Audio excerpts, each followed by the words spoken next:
Every Sunday after the harvest, she set 2 plates at the table. One for herself, one for him, her husband, who had not existed in the eyes of the world for years.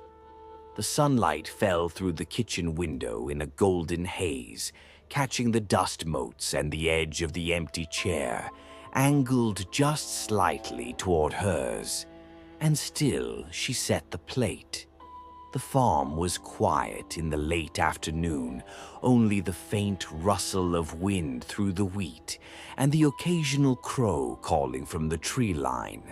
Her hands worked automatically, spreading butter over slices of bread, pouring water into glasses. She hummed softly, the tune the same one her husband had always liked, though sometimes she wondered if she remembered it correctly or if it had always been hers. The church bells rang in the distance, calling the faithful for the Sunday service. She had gone, as always. She knew the faces, the names, the pews. But one detail never changed. When he spoke of him, there was only silence. After the service, Mrs. Henderson, her neighbor, smiled politely but avoided looking at the empty chair beside her. At the post office, the clerk handed her mail and asked, as usual, if she had been keeping well on her own. Even the town's records were consistent. She was a widow, a fact she could confirm only by glancing at her husband's name etched into the headstone in the churchyard. Still, in the house, he existed. Or so she believed. She continued her routine, pouring coffee, sweeping the floor, folding laundry. The second plate always sat at the table, untouched, cold. She spoke softly to him, telling him about the day's chores, about the way the sunlight fell through the wheat. He didn't answer. No one else acknowledged him. Sometimes she caught herself laughing, remembering a joke he had told. Then the quiet reminded her he wasn't there, and that no one had ever been able to see him. A part of her wondered if she had always been alone.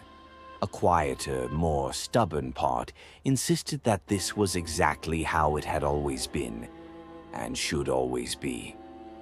That evening, as the sun began to sink behind the distant hills, she set the table again. 2 plates, 2 glasses, butter spread evenly, bread sliced cleanly. She poured the water, wiped the rim of the second glass as if he might appear, and then took her seat. The chair remained cold. The plate remained untouched.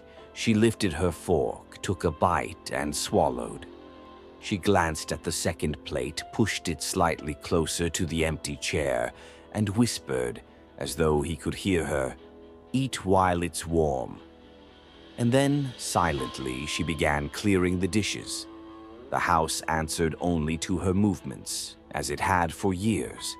The second plate stayed in place, perfectly clean, waiting. She did not notice, or perhaps she refused to, how long this had been happening, or whether the world would ever acknowledge him again. She only knew it was Sunday after the harvest, and she would do it again next week. How long had she been performing a life no one else participated in? And when, if ever, would the world stop pretending along with her?